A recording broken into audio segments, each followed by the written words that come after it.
आएगा। और चीन की चिंता बढ़ाने के पीछे का कारण है इनका मुइज्जू प्रेम। मुइज्जू प्रेम अगर आपको ध्यान हो तो भारत के दक्षिण में स्थित एक आइलैंड कंट्री मालदीव्स को चीन ने अपनी तरफ से रक्षा सहयोग का आश्वासन दिया था। भारत ने उसका टिट फॉर टैट करके बदला ले लिया है। भारत ने इनको यानी कि मालदीव्स के नाम पर चीन को धमकाते हुए कहा है कि ठुकरा के मेरा प्यार तू मेरा इंतकाम देखेगी। उस अंदाज में आज इंडिया ने चीन को बहुत अच्छे से समझा दिया है कि अगर तुम डाल हो तो हम पात हैं। क्या है पूरी कहानी विस्तार में बताएंगे, बस शॉर्ट में इतना सा समझ लीजिए कि जिस प्रकार से भारत के दक्षिण में मालदीव्स को रक्षा सहयोग चीन देने निकला, चीन के दक्षिण में दक्षिणी चीन सागर में फिलीपींस को भारत ने आज अपनी ब्रह्मोस पहुंचा दी है। ये जो तस्वीर आप देख रहे हैं, ये तस्वीर भारत की तरफ से ग्लोब मास्टर से उतरते हुए ब्रह्मोस मिसाइल की है। ये ब्रह्मोस मिसाइल यहां पर तैनात होने के लिए आज लैंड करवा दी गई है। आप रक्षा सहयोग करने की बात कर रहे थे, हमने अपना माल बेच भी दिया है लगभग $4.5 या कहिए तो $375 मिलियन के अंदर, $0.4 बिलियन के अंदर हमने यह रक्षा सहयोग समझौता किया था और हमने ब्रह्मोस लगा भी दिया है। अब इसकी वजह से क्या होगा वो तो दुनिया जाने, लेकिन दुनिया में हेडलाइन जबरदस्त है और हेडलाइन साथियों केवल यह बन चुकी है कि इंडिया ने चाइना को काउंटर करते हुए साउथ चाइना सी के अंदर अपनी तरफ से ब्रह्मोस तैनात कर दी है।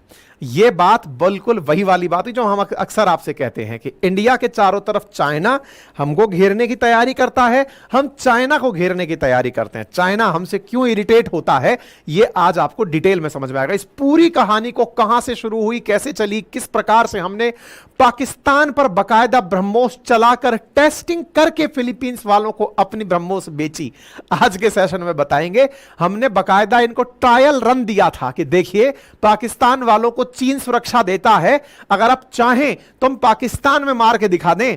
उन्होंने कहा, फिलीपींस वालों ने, हां सर टेस्टिंग लेना चाहेंगे तो लीजिए। टक से हमने चलाया, पाकिस्तान में फटा, बोले देख लिया पाकिस्तान के अंदर सुरक्षा देने वाला चीन ब्रह्मोस को नहीं पकड़ पाया, अब तुम चीन पे चला दोगे, चीन पकड़ नहीं पाएगा, बोलो अब पैक कर दें, बोले हां सर कर दो। तो हमने भाई साहब ब्रह्मोस पैक कर दी, पहुंच गई है और तैनात होने वाली है। साथियों बात है चाइना की, और चाइना के साउथ चाइना सी के अंदर आज इंडिया ने चीन को उसी की भाषा में धप्पा बोल दिया है। क्या किया है जरा आप चाइना देखें और चाइना के साथ लगा हुआ फिलीपींस देख लें। मैप को अगर समझना चाहें तो हल्का सा इसे मैप की दृष्टि से समझ लेते हैं। अगर हम इंडिया को, एशिया को इस प्रकार से पढ़ना चाहें तो ऊपर उत्तर है, नीचे दक्षिण है, राइट में ईस्ट है और लेफ्ट में वेस्ट है। तो इंडिया के रेस्पेक्ट में अगर हम बात करें तो इंडिया के रेस्पेक्ट में साउथ और ईस्ट के अंदर बसे हुए इन सभी देशों को साउथ ईस्ट कंट्री कहा जाता है, जो कि अपने आप में एक समूह बनाकर रहते हैं जिन्हें आसियान कंट्री कहा जाता है, association of south east Asian nation. तो ये साउथ ईस्ट एशियन नेशंस का एसोसिएशन है जिसमें 10 देश आते हैं। उनमें से एक देश है फिलीपींस जो यहां दिखाई दे रहा है। आज चर्चा इसी फिलीपींस की हो रही है क्योंकि इसी फिलीपींस को भारत ने अपनी तरफ से ब्रह्मोस मिसाइल दी है। अब बड़ा सवाल यह बनता है कि फिलीपींस को हमने क्यों दी है। इसका पूरा कहानी समझने से पहले आपको यह समझना पड़ेगा कि फिलीपींस की टसल किससे चल रही है। तो जरा आप जब दक्षिण में फिलीपींस देखते हैं तो इसके सामने एक समुंदर दिखाई देता है। इस समुंदर को आपको और डिटेल में दिखाते हैं। तो देखिए ये फिलीपींस रहा, इसके सामने ये समुंदर दिखाई दे रहा है। इसे साउथ चाइना सी के नाम से जाना जाता है। साउथ चाइना सी क्यों? क्योंकि चाइना के दक्षिण में है ये, इसलिए इसको साउथ चाइना सी। जैसे इंडिया के दक्षिण में इंडियन ओशन है, ऐसे चाइना के दक्षिण में साउथ चाइना सी है। ठीक है साहब।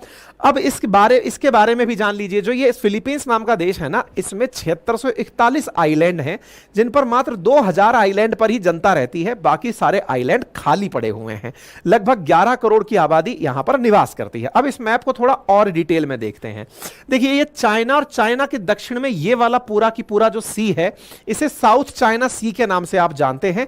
इस पूरे सी को चाइना वाले क्लेम करते हैं। जस्ट लाइक कि अगर इंडिया कल को इंडियन ओशियन क्लेम कर दे कि ये पूरा ओशियन मेरा है क्योंकि इसमें नाम इंडिया का लगा हुआ है, और कभी कभी हम भी पानी में घूमने जाया करते थे। चाइना बिल्कुल वैसे ही करता है। चाइना ने बकायदा अपने यहां से निकाल करके 9 लाइनें खींच रखी हैं यूं करके, और कहता है कि ये 9 डैश लाइन जहां तक हमने खींच दी, ये पूरा पानी हमारा, इसे हम साउथ चाइना सी कहते हैं। ठीक है साहब। अब इस साउथ चाइना सी में कुछ और देश भी अपना लंगर डालकर बैठे हैं जो इस समुद्र के आसपास हैं। देखिए ये स्ट्रेटेजिकली बहुत ज्यादा इंपॉर्टेंट ओशियन है। इंडिया का अगर अमेरिका जापान इनसे ट्रेड होता है तो साउथ चाइना सी होकर के ही होता है। स्ट्रेट ऑफ मलक्का से निकलते हुए यहां साउथ चाइना सी से होते हुए दुनिया भर का ट्रेड हम करते हैं। दुनिया का समुद्र से होने वाले ट्रेड का 1/3 हिस्सा इसी साउथ चाइना सी से जाता है, लगभग 13 लाख करोड़। और फिगर में एग्जैक्ट आपको आगे चल के सेशन में बता दूंगा। लाखों करोड़ में भारत का भी कारोबार इसी समुद्र के थ्रू होता है, इसी सी के थ्रू होता है।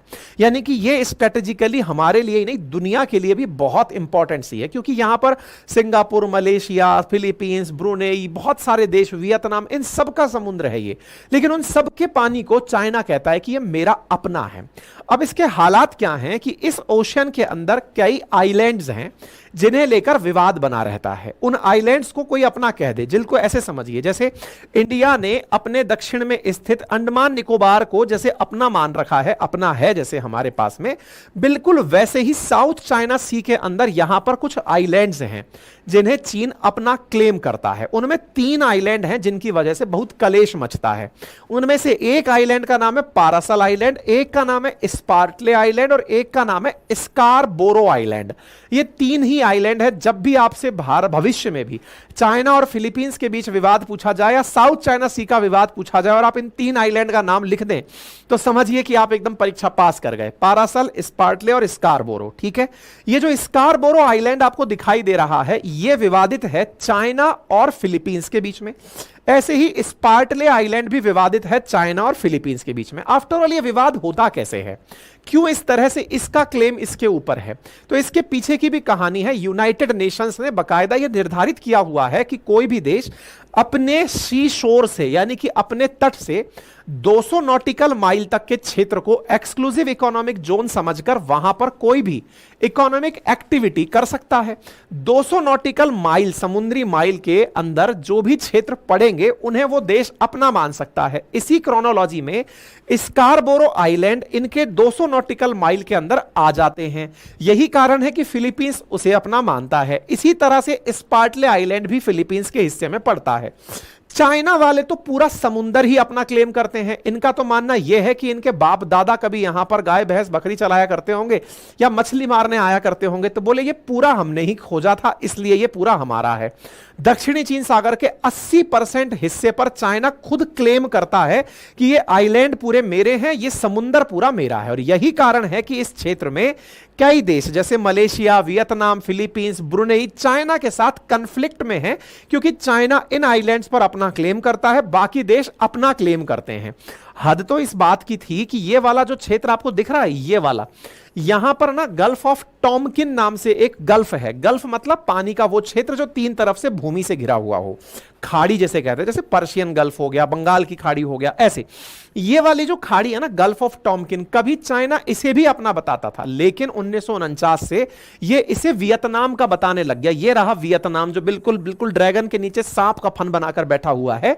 वियतनाम और चाइना की बिल्कुल नहीं बनती है। और इसके सामने का ये वाला जो पानी है गल्फ ऑफ टॉमकिन, पहले चाइना 11 डैश लाइन के तहत इसे भी अपना बताता था, लेकिन आजकल उसने ये राग छोड़ दिया है। अब 9 डैश लाइन के थ्रू ही वो लगभग साउथ चाइना सी के 80% हिस्से को अपना बताता है। 9 डैश लाइन के अंदर जो मामला फंस गया वो फिलीपींस के साथ विवाद का कारण बन गया। अब फिलीपींस के साथ जो विवाद है वही हमारा सेल्स पॉइंट है। यानी आज इंडिया ने अगर किसी विवाद के कारण किसी को कोई सामान भेजा है तो वो यही कारण है कि इस क्षेत्र के अंदर जो चाइना के द्वारा क्लेम किया जाने वाला जोन है वो फिलीपींस के साथ जो विवाद है, अब आप उसको समझेंगे कि चाइना फिलीपींस का विवाद क्या है और किस तरह से हमारे द्वारा दिया गया ब्रह्मोस मिसाइल सिस्टम इन्हें चाइना वालों को आने वाले समय में चिंता देगा। चिंता का बड़ा कारण मैं समझा दूं, आप में से कुछ लोग हो सकता है जो कहें कि सर ये बड़ा एग्जरेटेड बात है कि चीन को चिंता होगी भारत के ब्रह्मोस से। देखो मैं फिर से याद दिला दूं, चाइना पाकिस्तान की हिफाजत की कस्में खा रखा है। पाकिस्तान भी अपने डिफेंस सिस्टम में चीनी सामानों को लगा रखा है कि कल को कोई मिसाइल आएगी तो चीनी मिसाइल बता देंगी कि देखो आ गई। इंडिया ने बाकायदा पाकिस्तान पर मिसाइल दागकर यह बताया था कि देख लो हमने आप पर चला के दिखा दिया है, तुम पकड़ ही नहीं पाओगे कि ब्रह्मोस चला दी है। हमने एक मिसफायर किया था ब्रह्मोस का, अगर आपको ध्यान हो, गलती से चल गई कह करके हमने पाकिस्तान में लगभग 150 किलोमीटर अंदर मिसाइल फेंक दी थी।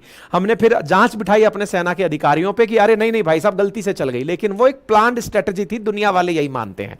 चलिए खैर, जिस भी तरह से आगे बढ़े आप आगे बढ़ते हैं। तो फिलहाल के लिए मुद्दा क्या है कि चाइना का फिलीपींस से कलेश क्या है ये समझते हैं, और चाइना के साथ जो वियतनाम का गल्फ ऑफ टॉमकिन है इसको लेकर के तो कलेश कभी और डिस्कस करेंगे। हां, ऐतिहासिक रूप से पढ़ना लिखना चाहें तो कंटेंट हम आपको बता देते हैं कि 1974 के अंदर चाइना वालों ने बकायदा इन क्षेत्रों में जो आइलैंड्स थे, जिसमें से पार्सले, स्पार्टले, पारासल और स्कारबोरो, इनमें से पारासल आइलैंड के लिए तो वियतनाम के साथ में झगड़ा तक कर लिया था। लगभग 70 वियतनामी सैनिक मार दिए थे चाइना वालों ने 1974 में, जब पारासल आइलैंड पर इन्होंने कब्जा किया था। तो ये सब पारासल आइलैंड जो बीच में पड़ा हुआ है, इसके साथ तो वियतनाम का संघर्ष चल रहा है, कभी और देखेंगे। फिलहाल हम स्कारबोरो पर फोकस करते हैं, क्योंकि हुआ कुछ इस प्रकार से कि इन आइलैंड्स को लेकर कलेश क्यों है, इसके पीछे की भी वजह जान लेते हैं। असल में क्या होता है ना कि ये सारे क्षेत्र जो कि आइलैंड्स वाले हैं, इनके शोर में, इनके तट पर तेल के भंडार पाए जाते हैं। इसी प्रकार की एक घटना हुई 1976 में, जब फिलीपींस ने ऑयल फील्ड डिस्कवर किए। कहां पर डिस्कवर किए? ये वाला जो पलवन शेल्फ है ना, इस पलवन शेल्फ में फिलीपींस को तेल मिल गया। जब तेल की डिस्कवरी हुई यहां पर, और आईएमएफ ने अपने प्रेडिक्शन में बताया कि ये इतना तेल है कि इससे फिलीपींस आत्मनिर्भर हो सकता है तेल में, तो फिलीपींस ने इन क्षेत्रों में तेल तलाशना शुरू किया। यह बात तेल तलाशने की क्यों साझा हुई? क्योंकि इन क्षेत्रों को सारे देश, यानी कि जो फिलीपींस है वो अपना मान सकता था। यानी फिलीपींस के आगे आने वाले जो क्षेत्र थे 200 नॉटिकल माइल के क्षेत्र में जहां तेल मिला वो फिलीपींस का अपना था। लेकिन चाइना को लगा कि बेटा तुम यहां से तेल निकालोगे, ताकतवर हम हैं, तो हम क्या यहां पर केवल मच्छी मारेंगे? नहीं, हम ये आइलैंड भी अपना मानेंगे और उसके आसपास के पूरे पानी को अपना मानेंगे। यानी केवल मच्छी नहीं, हम तेल भी निकालेंगे। खैर कोई बात नहीं साहब। अब दुनिया में वो कौन सा नियम है जिसके आधार पर समुद्री सीमाएं निर्धारित होती हैं कि हां भाई इस समुद्र से इतना दूरी तक का क्षेत्र हमारा कहलाएगा? तो देखिए, समुद्र से 200 नॉटिकल माइल तक का डिसीजन कैसे हुआ, उसके पीछे की कहानी सुनिए। यूनाइटेड नेशंस का एक लॉ है, जैसे United Nation convention on law of sea कहा जाता है, यूएन क्लॉज कहा जाता है। 1982 के अंदर दुनिया के देशों ने यह सोचा कि यार जमीन तो पता चल गई कि हमारी है, लेकिन समुद्र किसका है ये कैसे पता चले? तो बोले इसके लिए हम लोग समुद्र की सीमा निर्धारण का एक देशों के साथ बैठ करके कोई कंक्लूजन निकालते हैं। तो ऐसी स्थिति में 7 देश इकट्ठे हुए 1984 के अराउंड, 82 के अराउंड, और उन्होंने इकट्ठा होकर के निर्धारित किया कि हम लोग कौन से पानी को अपना कहेंगे। यह जब निर्धारण शुरू हुआ कि इस पानी को हम अपना कहेंगे, इसी निर्धारण में निकलकर आया कि कोई भी देश अपनी सीमा से 200 नॉटिकल माइल तक के क्षेत्र को अपना मान सकता है। लेकिन साउथ चाइना सी में यह रायता फैल गया। क्यों? क्योंकि साहब यहां तो बहुत सारे देश सीमा के अंदर हैं, इसका 200 नॉटिकल माइल, दूसरे देश के 200 नॉटिकल माइल, लेकिन चाइना वाले तो यहां पर पूरा पूरा पानी क्लेम कर रहे हैं। तो 200 नॉटिकल माइल का जो सिद्धांत है वो चाइना वालों के रास नहीं आया। यही कारण है कि स्कारबोरो आइलैंड, जो कि एक तरह से फिलीपींस से तो 100 नॉटिकल माइल्स पर है और चाइना से 500 नॉटिकल माइल पर है, चाइना वालों की जिद के चलते कि हम नहीं मानते यूएन क्लॉज को, हम साउथ चाइना सी के अंदर पूरा पानी हम अपना मानते हैं, 80% कुल पानी को हम अपना मानते हैं, इसमें पड़ने वाले आइलैंड्स को भी हम अपना मानते हैं। इस यूएन क्लॉज के आने के बाद में फिलीपींस और चाइना के बीच में काफी कंफ्लिक्ट बढ़ गए। मतलब आप इस तरह से देखिए, यहां पर आपको यह स्कारबोरो आइलैंड दिखाई दे रहा है, जो कि फिलीपींस के एक्सक्लूसिव पानी जोन के अंदर आता है, चाइना वालों की जबरदस्ती में आता है। ये डैश जो बने हुए हैं ये 9 डैश कहलाते हैं, इन 9 डैश के अंदर वो आता है। तो चाइना वाले तो 9 डैश के कारण इसको काउंट कर रहे थे और फिलीपींस वाले इसको exclusive economic zone UN clause के अकॉर्डिंग, यूनाइटेड नेशंस के कॉल के अकॉर्डिंग काउंट कर रहे थे। दोनों ने अपने अपने प्रूफ दे दिए। चाइना वाले कहते थे कि हमारे दादा परदादा यहां मच्छी मारते थे, हम इसलिए इस पानी को अपना मानते हैं। फिलीपींस वाले कहते हैं कि साहब सरकार की, यूएन की तरफ से बताए हुए नियमों से यह हमारा है, इसलिए हम इसको अपना मानते हैं। दोनों इस बात को लेकर झगड़ना शुरू किए। अब ये जो स्कारबोरो आइलैंड है ना, ये कोरल रीफ आइलैंड है। कोरल्स का मतलब कुछ इस प्रकार से यहां पर मूंगा की चट्टानें पाई जाती हैं जिसमें कोरल्स निवास करती हैं। जहां कोरल्स होती हैं वहां मछली उत्पादन बहुत होता है। और ये जो चाइनीज देश हैं, साउथ चाइना सी के आसपास बसे हुए देश हैं, इनके मुख्य भोजन में मछली का सेवन होता है। तो मछलियों को लेकर के ये लोग, मतलब समझ लो जापान हुआ, चाइना हुआ, ये फिलीपींस हुआ, इनके प्रमुख भोजन में जैसे अपन लोग सब्जी और अनाज के लिए मतलब संघर्षरत हैं, ऐसे ये लोग मछलियों के लिए संघर्षरत हैं कि भाई मछली मार के खानी है। यानी जापान वाले तो भाई वेल तक का शिकार कर लेते हैं, ठीक है। तो यहां पर मछली का बड़ा मात्रा में बहुतायत पाया जाता है। तो अब आप इसको ऐसे देखिए, ये चाइना रहा, ये फिलीपींस रहा, और इस क्षेत्र में इनको मछलियां पकड़नी है, ठीक है। मछली पकड़ने के नाम पर फिलीपींस वाले यहां जब जाते हैं तो चाइना वाले यहां पर अपना पहले से ही लंगर डाल के बैठे होते हैं। जैसे आप कहीं गए और आपने जाकर अपना लंगर डाल दिया, ये पूरा क्षेत्र बोले तो मेरा है, अब यहां कोई मछली पकड़ने नहीं आएगा। आप हद इस तरह से समझिए कि चाइना वाले लगातार, मतलब ये आपको 2016 की मैं न्यूज दिखा रहा हूं, लगातार लंबे समय से इन क्षेत्रों में अपना कब्जा बनाकर चल रहे हैं। मतलब आप इस तरह से देखिए कि चाइना वाले इस स्कारबोरो के चारों तरफ समुद्र में तैरती हुई सीमा बना दी है, यानी कि बोटल्स तैरा दिए, बोटे बोटे पाइप वो तैरा दिए, ताकि तैरते हुए दिख जाए कि ये पूरी सीमा क्षेत्र अब चारों तरफ से चाइना की है, कोई भी इसके अंदर एंट्री नहीं करेगा। आपको मैं एक वीडियो दिखाता हूं, यहां पर देखिए, ये आपको यहां पर फ्लोटिंग जो है ना, ये बॉर्डर सा दिखाई दे रहा होगा। ये फ्लोटिंग बॉर्डर किस बात का है? चाइना वालों ने 2023 के अंदर, आप देख रहे हैं, ये एक उदाहरण है कि फ्लोटिंग बॉल्स डाल दी ताकि ये पता चल जाए कि ये क्षेत्र हमारा है, इसमें कोई और नहीं आएगा। कोई बात नहीं साहब, फिलीपींस वालों ने इनके डाले हुए इस, देखो ये सितंबर में देख रहे हैं आप, फिलीपींस वालों ने देखो 24 तारीख की न्यूज देख रहे हैं कि चाइना वालों ने समुद्र में अपने पाइप डाल दिए, इस प्रकार से मोटी मोटी बॉल डालकर कह दिया कि ये पूरा पानी मेरा है। फिलीपींस वाले पानी के अंदर गोताखोरी करते हुए पहुंचे और जाकर के इनकी जो फ्लोटिंग बैरियर थी ना, उसको काट कर चले आए। वीडियो दिखाता हूं, ये देखिए, ये फिलीपींस वाले इनके तैरते हुए जो तार हैं, ये देखो आपको दिखाई दे रहे होंगे, जो समुद्र में इन्होंने बैरिकेटिंग बांध रखी थी, यहां पर ये लोग जाते हैं तैरते हुए। फिलीपींस के नाम, ये देखिए, ये लोग गए और ये जाकर के फिलीपींस वाले बकायदा वीडियो बनाए और जाकर के इसको काट कर चले आए कि लो बेटा, किसी की कोरल रीफ पर कब्जा नहीं है का।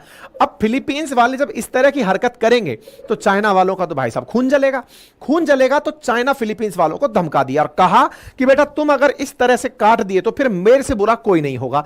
तो सितंबर 2023 की आप ये कटिंग देख रहे हैं कि यहां पर इस डिस्प्यूटेड इस रीफ को लेकर के इन दोनों के बीच में विवाद शुरू हो जाता है। अब जब भी चाइना के इस प्रभाव क्षेत्र में फिलीपींस वाले जाते तो भाई ये दूर से लेजर लाइट मार करके उनके ड्राइवरों को दिखने ही नहीं देते इस क्षेत्र को, कि बेटा तुम आओगे तुम पर लेजर लाइट मारेंगे। चाइना दादागिरी करता है इस क्षेत्र में। फिलीपींस की मछुआरे जब जाते हैं, कोस्टल गार्ड इस क्षेत्र में मछली पकड़ने जाते हैं, उनको ये दूर से लाइट दिखा करके रास्ते से भ्रमित कर देते हैं, दूर से ही भगा देते हैं। आप इधर न्यूज देख सकते हैं, मिलिट्री गेट बकायदा लेजर यूज करके इनको रास्ते से भगा दिया जाता है। कोई बात नहीं साहब, मतलब अब आपको यह समझ में आ गया होगा कि चाइना का और फिलीपींस का एक आइलैंड को लेकर कितना विवाद है। मतलब जाकर कोई किसी के अगर बॉर्डर काट के चले आ रहा है तो इसका मतलब तो आप समझ ही रहे होंगे।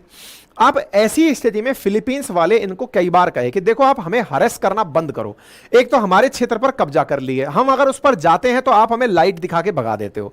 अब इससे बचने के लिए क्या करें? इनके मछुआरों को पकड़ लेते हैं। इनको यह समाधान मिला कि यहां पर अगर किसी प्रकार का कंट्रोल बनाकर रखना है तो फिर हमें किसी की सहायता लेनी होगी। किसकी सहायता लें?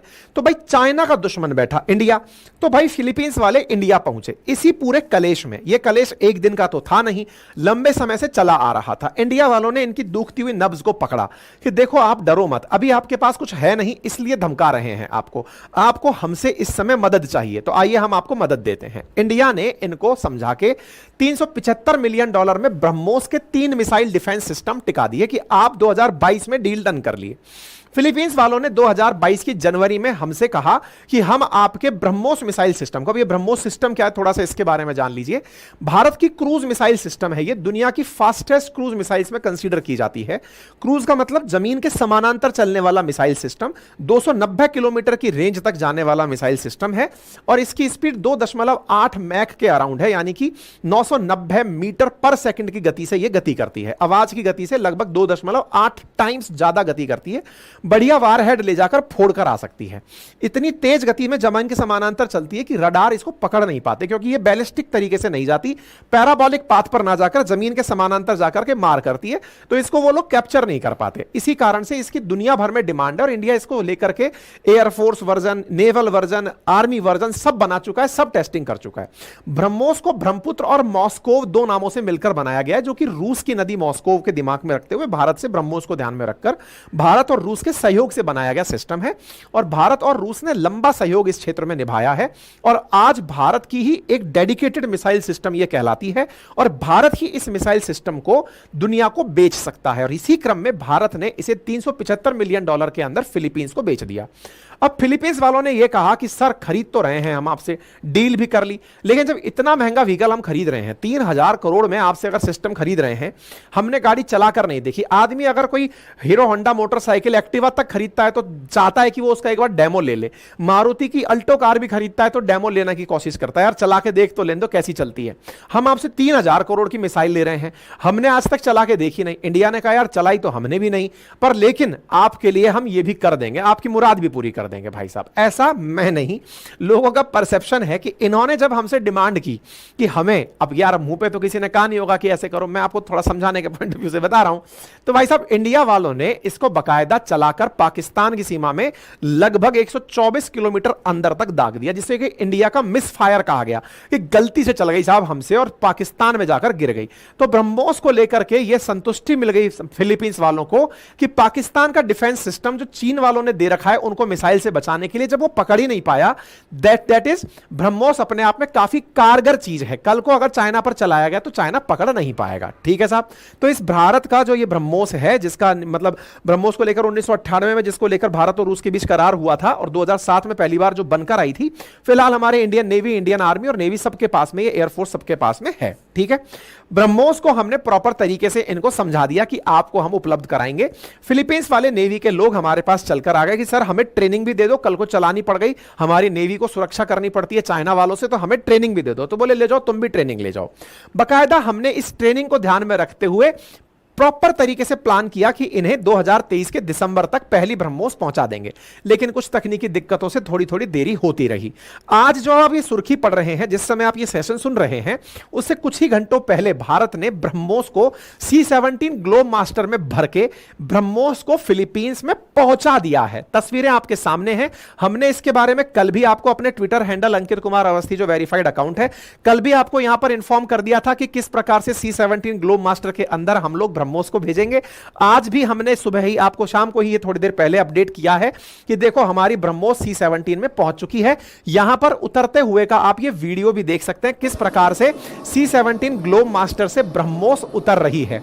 यानी जो ब्रह्मोस के लिए 2022 में हमने इनके साथ एग्रीमेंट किया था $375 मिलियन में, वो ब्रह्मोस हमने मात्र 1.5 साल के भीतर भीतर इनको यहां पर डिलीवर भी कर दिया, 2 साल के भीतर भीतर डिलीवर भी कर दिया। ये आप जाते हुए देख सकते हैं और ये बकायदा लदकर चल भी दी है कि चली साहब ब्रह्मोस अब ठिकाने लगाने चाइना वालों को। बकायदा यहां पर मिठाई विठाई बांटी गई। फिलीपींस वालों से कहा गया कि चिंता मत करो, अब तुम सुरक्षित हाथों में हो, बढ़िया से मिठाई खाओ, मन खुश रखो। ठीक है साहब। कुल मिलाकर 19 अप्रैल को हमने अपनी तरफ से इनको 3130 करोड़ की ब्रह्मोस सौंप दी है और यहां पर ये जो मिसाइल सौंपी गई है, ये 290 किलोमीटर की मारक क्षमता वाली है और ये चाइना के साथ 1-on-1 करेगी। रशियन टाइम्स ने भी इस खबर को लिया। भारत और रूस के साथ मिलकर बनी हुई है मिसाइल है। अभी जो हम देने वाले हैं इनको 3130 करोड़ में, देने वाले क्या हैं? इनको 3 मिसाइल सिस्टम देंगे जो ये अपने कोस्ट पर तैनात करेंगे। कोस्ट पर तैनात करेंगे। इस सिस्टम के अंदर, प्रत्येक सिस्टम के अंदर 2 मिसाइल लॉन्चर होंगे, 1 रडार होगा, 1 कमांड एंड कंट्रोल सेंटर होगा और यहां पर 2 ब्रह्मोस मिसाइलें 10 सेकंड के अंदर दागी जा सकेंगी। इस प्रकार का सिस्टम भारत फिलीपींस को दे रहा है। इसका मतलब यह समझ जाइए कि जो मालदीव्स के केस में चाइना वालों ने उनसे कहा था कि हम तुम्हारा रक्षा सहयोग करेंगे, हमने कर दिया। तुम कह रहे थे, हमने डिलीवर भी कर दिया है, हमने अपनी तरफ से कंप्लीट डिलीवरी कर दी है। लोग अब इस बात में कहने लग रहे हैं कि इंडिया ने बहुत तेजी से इस काम को किया है। आपको ध्यान होगा हमने एक सेशन किया था कुछ दिनों पहले, जब भारत का मालदीव्स के साथ विवाद चल रहा था, लक्षद्वीप वाला इशू चल रहा था। उस समय भी हमने कहा था कि चीन वालों ने इनसे कहा है कि हम मुफ्त में आपको रक्षा सहयोग देंगे। दोगे भाई, क्योंकि तुम्हारे नाक के नीचे हमने ब्रह्मोस तैनात कर दी है। इनकी इतनी औकात नहीं है कि ये आपसे मिसाइल खरीदें, ये तो आपसे टूरिस्ट ही मंगा लेंगे, उतने में ही काम चल जाएगा इनका। ठीक है। तो चाइना का हाथ भले ही इन्होंने मालदीव्स ने पकड़ रखा हो, लेकिन भारत ने इनको प्रॉपर तरीके से अपना काम करके दिखा दिया है। अब आपके दिमाग में सवाल बनेगा कि इंडिया इस काम से करेगा क्या। देखिए, पिछले वित्तीय वर्ष में भारत के रक्षा उपकरणों के एक्सपोर्ट में 32.5% का एक्सपोर्ट रहा। 21,000 करोड़ का हमने डिफेंस एक्सपोर्ट पार किया है। भविष्य में हम डिफेंस एक्सपोर्ट को और बढ़ाने वाले हैं, जिसमें भारत का डॉर्नियर 155 एडवांस टोही, आकाश मिसाइल सिस्टम, रडार, सिमुलेशन दुनिया भर को हम बेचने वाले हैं। इसी क्रम में भारत ने इनको जो प्रॉमिस किया वो पूरा कर दिया। एक बार के लिए क्रोनोलॉजी आप देखें, मार्च 26 की, इंडिया सपोर्ट फिलीपींस सॉवरेनिटी, ऐसा जयशंकर साहब ने कहा था, क्योंकि 12 मार्च को चाइना वालों ने मालदीव से कहा था कि हम आपकी सॉवरेनिटी की रक्षा करेंगे। तो यही लाइन जब इन्होंने 12 मार्च को कही थी ना चाइना वालों ने मालदीव्स को, हमने 26 मार्च को जयशंकर साहब को भेजकर इनसे कह दिया था चिंता मत करो, इंडिया फिलीपींस की संप्रभुता की रक्षा करेगा। इसका मतलब समझिए, भारत ने चाइना का मालदीव्स के प्रति जो प्यार था, जो कि 12 मार्च को दिखाया गया था, उसका काउंटर 26 मार्च को दिखा दिया था कि ये पकड़िए, हम आपका सहयोग करेंगे। बात समझ रहे हैं आप। ब्रह्मोस के जाने से अब एक और उम्मीद जगी है कि भारत ने चाइना के दक्षिण में फिलीपींस को ब्रह्मोस पहुंचा दी। उसी के दक्षिण में एक देश और है जिसका नाम वो है वियतनाम है। अब हम वियतनाम को भी ये मिसाइल बेचने वाले, 2023 के अंदर इनसे भी बात चल रही है, ब्रह्मोस इनके पास भी पहुंच जाएगी। तो एक प्रकार से हम इनके दुश्मनों को अनेबल कर रहे हैं।